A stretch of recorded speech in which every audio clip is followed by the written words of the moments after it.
Assalamualaikum dan selamat petang. Pada hari ini, kumpulan kami akan membentangkan tajuk pemikiran vertikal, pemikiran lateral dan anjakan paradigma.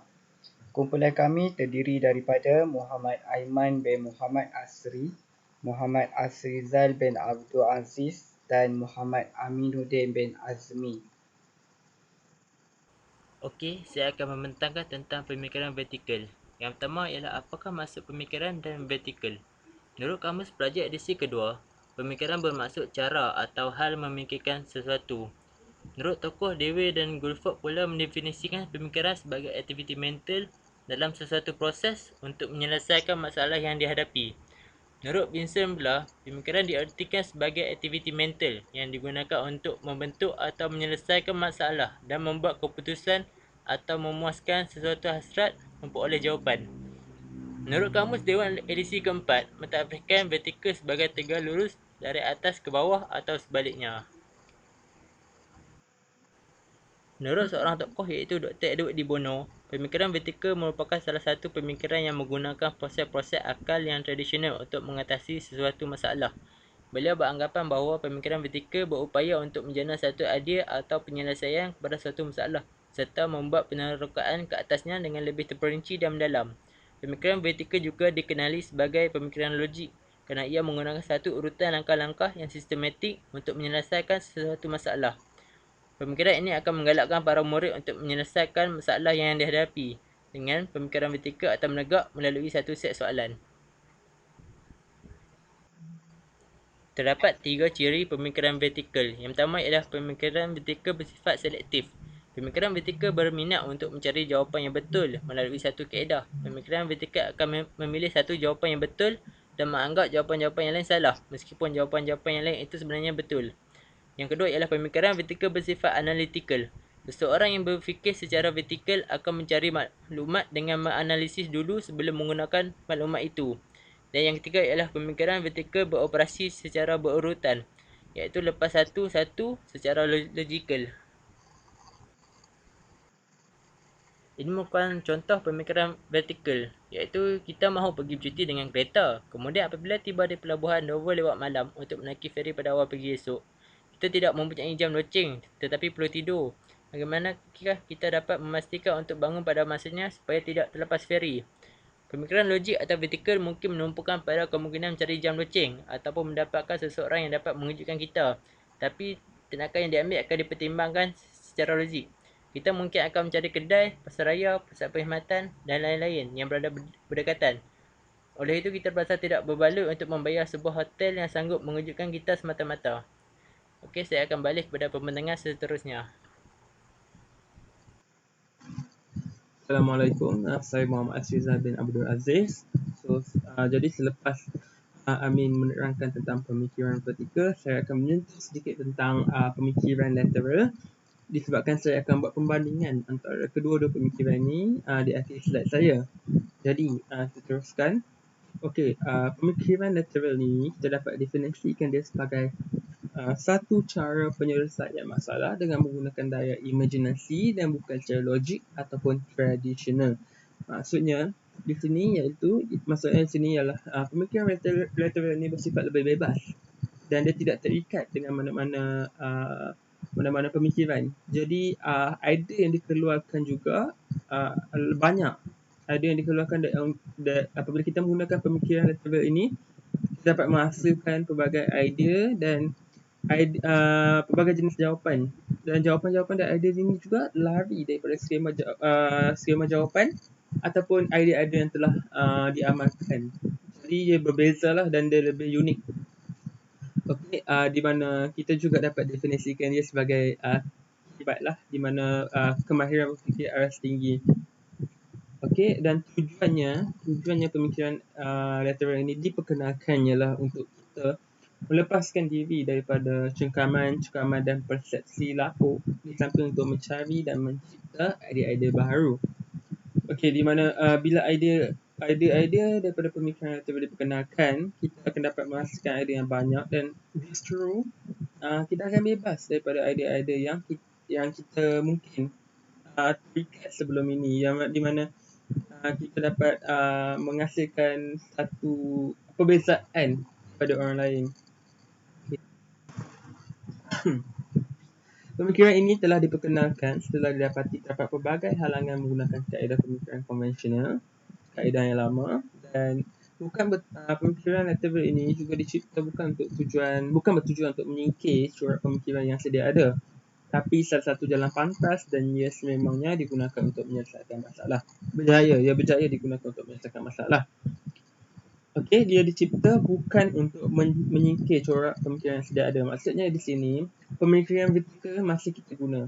Kita masih guna pemikiran vertikal, tetapi pemikiran lateral ini kita gunakan sebagai salah satu jalan pantas, okey, di mana kita mendapat idea lebih banyak dan lebih cepat. Dan memang dia terbukti telah menyelesaikan banyak masalah. Dan kita boleh tengok di bawah ini, iaitu rumusan oleh Ainul Muhammad dan Abdullah Hassan pada tahun 1996. Mereka telah mengatakan bahawa kita tidak akan dapat menggali lubang-lubang baru di tempat lain jika kita asyik gali lubang yang sedia ada menjadi lebih dalam. Apa yang mereka maksudkan di sini bahawa ialah menggali lubang-lubang baru di tempat lain. Okey, di mana jika kita asyik menggali lubang yang sama, jika kita asyik mengeluarkan idea-idea yang terikat dengan pemikiran yang lama, jadi kita tidak akan dapat menghasilkan idea-idea yang baru. Lubang-lubang baru ni kita dapat samakan dia dengan idea-idea yang baru, dan lubang yang sedia ada menjadi lebih dalam ni kita dapat juga samakan dia dengan idea yang sedia ada yang kita asyik guna berulang-ulang kali. Dan itulah persamaan yang kita boleh dapat daripada rumusan mereka ni. Okay, seterusnya kita akan lihat faktor-faktor pemikiran lateral. Faktor-faktor pemikiran lateral ni adalah faktor-faktor bagaimana seseorang itu boleh memupuk pemikiran lateral di dalam dirinya. Contohnya, dia ada 4 faktor yang utama. Faktor yang pertama sekali ialah mengenal pasti idea-idea dominan utama dalam masalah yang dihadapi. Contohnya di sini, apabila seseorang itu menghadapi masalah, contohnya masalah seperti masalah mendapat keputusan buruk yang teruk dalam peperiksaan, jadi seseorang individu itu mestilah mengenal pasti idea dominan dalam masalah yang dihadapi. Okey, apakah idea yang dominan? Seterusnya, melihat suatu masalah dari sudut-sudut yang berlainan. Jadi individu tadi dia kena sebelum ini dia mungkin lihat masalah itu daripada sudut dirinya sendiri, tapi kali ini dia perlu untuk melihat daripada sudut yang lain. Contohnya, apakah faktor yang lain yang telah menyebabkan keputusan peperiksaan yang menjadi teruk. Mungkin daripada sudut keluarga, daripada sudut rakan-rakan, pengaruh rakan sebaya, dan mungkin ada faktor guru dan pelbagai faktor boleh kena keluarkan. Dan seterusnya, boleh kena melonggarkan cara pemikiran yang terkawal. Boleh kena menjadi lebih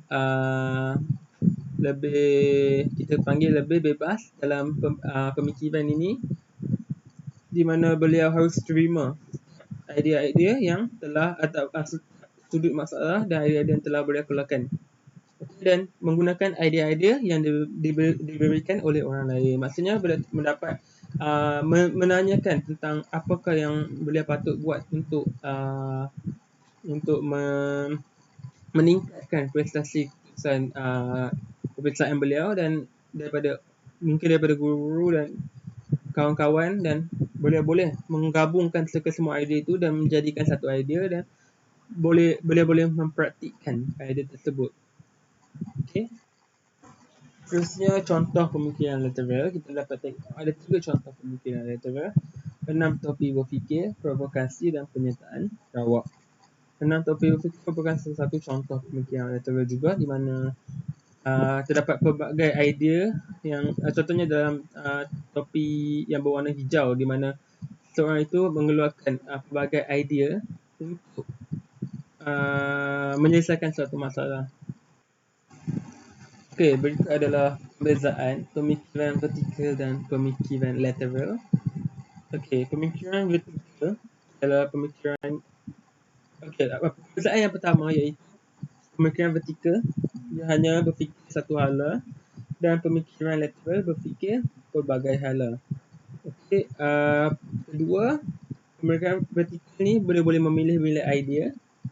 Dia ada banyak idea dan dia akan pilih idea-idea yang telah idea-idea tersebut telah digunakan oleh orang sebelum ni. Dia hanya memilih-milih idea saja. Okey, di mana pemikiran vertikal memperkayakan lagi idea, dia membanyakkan lagi idea. Idea sebelum ni sudah ada, skema jawapan yang sebelum ni sudah ada, tapi dia menambah lagi skema dia yang tersendiri. Dan seterusnya, untuk pemikiran vertikal, dia bergerak apabila ada arah untuk bergerak, dan pemikiran lateral bergerak untuk mendapatkan arah. Pemikiran vertikal juga bersifat analitikal, dan pemikiran lateral ini dia bersifat provokatif kerana dia perlu mendapatkan pelbagai idea. Jadi dia perlu bersifat lebih provokatif. Contoh saya boleh beri iaitu jika seseorang individu berada di kawasan ataupun di traffic light, di lampu isyarat, dan lampu isyarat tersebut berwarna merah, jadi maksudnya berhenti, dan individu tersebut berada dalam kereta.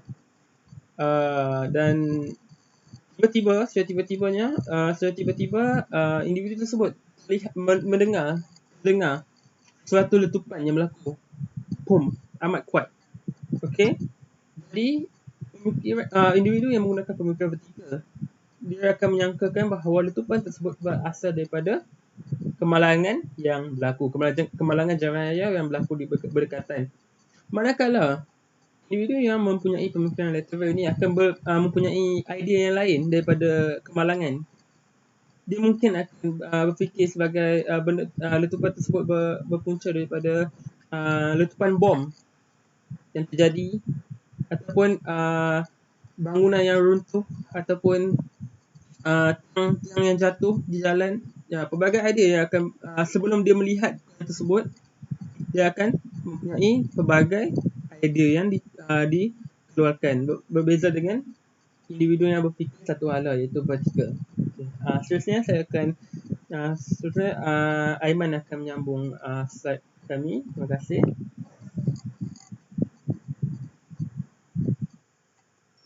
Bahagian yang terakhir mengenai anjakan paradigma.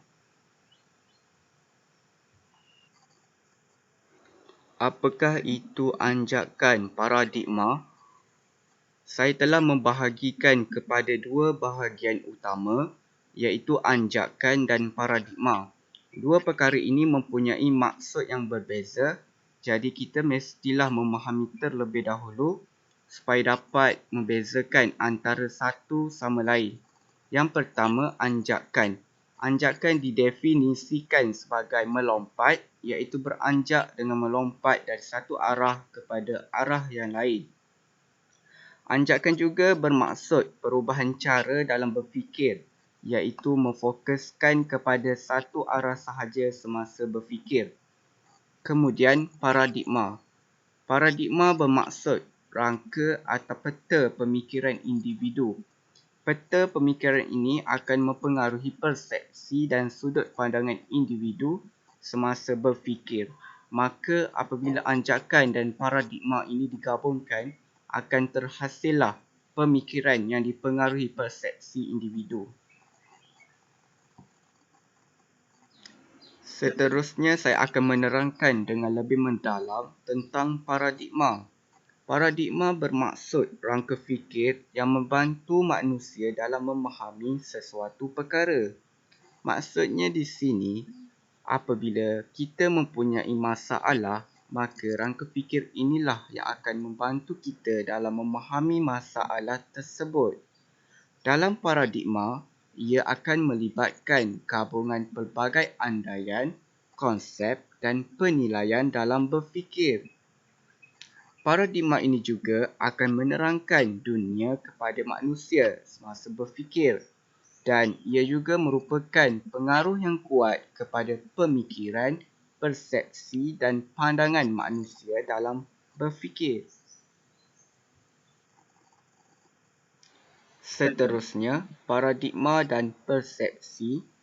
Apa yang kita sedia maklum, Paradigma dan persepsi mempunyai hubung kait yang rapat dalam rangka fikir.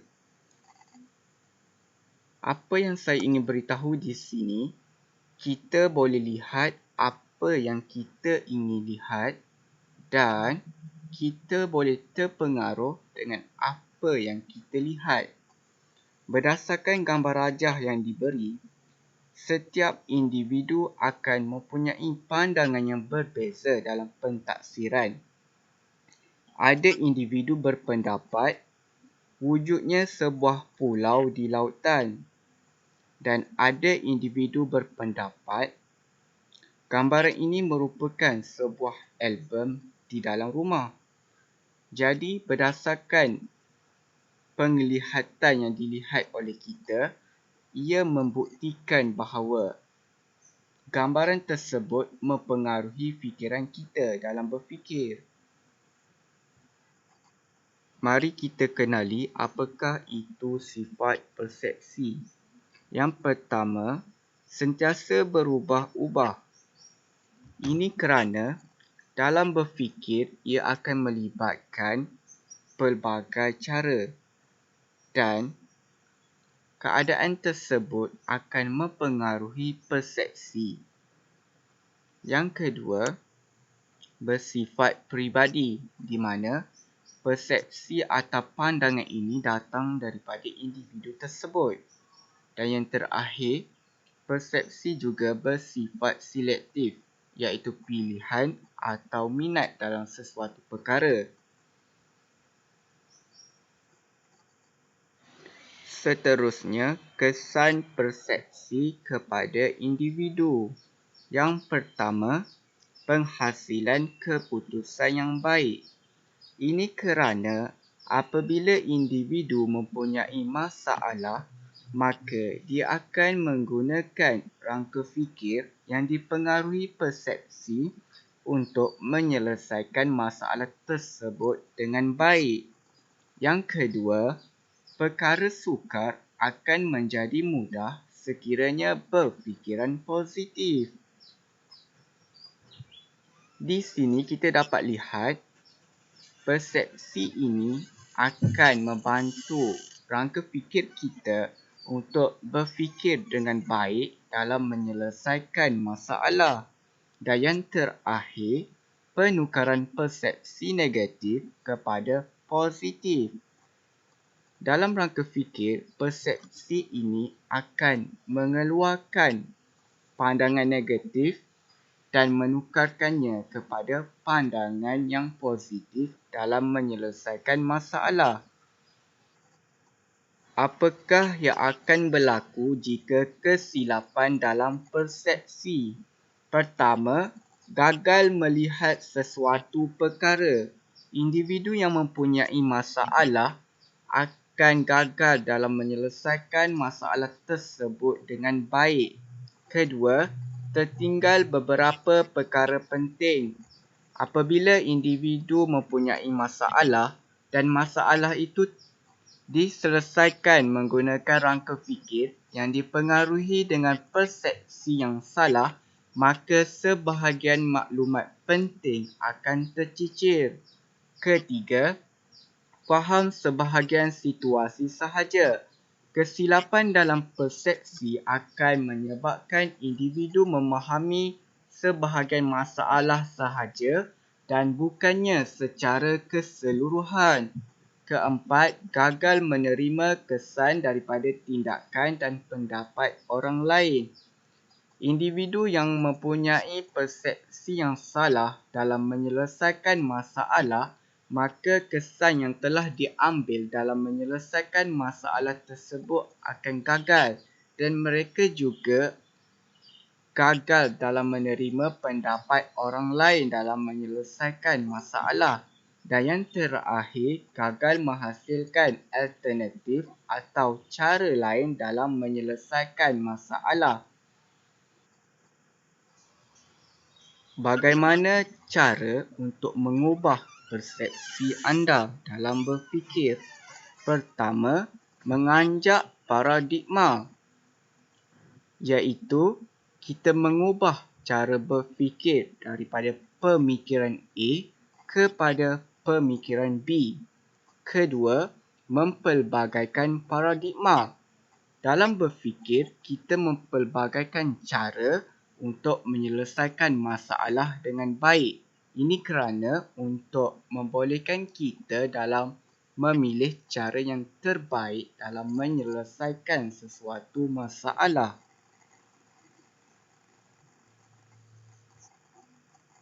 Apakah kesan paradigma?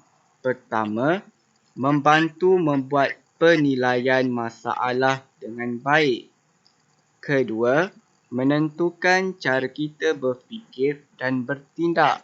Dan yang terakhir, kepelbagaian paradigma mampu membuat keputusan dengan baik dalam menyelesaikan masalah.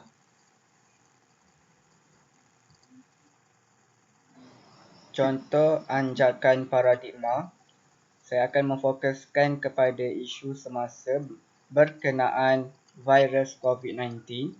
Yang pertama, pergaulan dan pergerakan disebabkan virus COVID-19. Ini kerana paradigma kita pada ketika dahulu, pergaulan dan pergerakan kita adalah bebas, di mana kita boleh bergerak dari satu tempat kepada tempat yang lain untuk melakukan pelbagai aktiviti. Namun, disebabkan virus COVID-19 boleh merebak melalui sentuhan, maka kita telah melakukan anjakan di mana telah melaksanakan perintah kawalan pergerakan bagi mengawal pergerakan individu untuk mengatasi penularan wabak COVID-19. Yang kedua, pengajaran dan pembelajaran disebabkan virus COVID-19.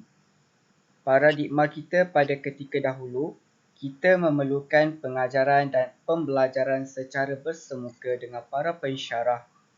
Namun, disebabkan virus COVID-19 mudah menjangkiti individu melalui sentuhan, maka kita telah beranjak kepada pembelajaran secara atas talian. Hal ini bagi mengelakkan wabak tersebut untuk menjangkiti individu yang lain. Sekian daripada kami. Terima kasih. Jika mempunyai persoalan dan pertanyaan mengenai tajuk kami, sila kemukakan soalan tersebut dalam grup WhatsApp untuk dijawab.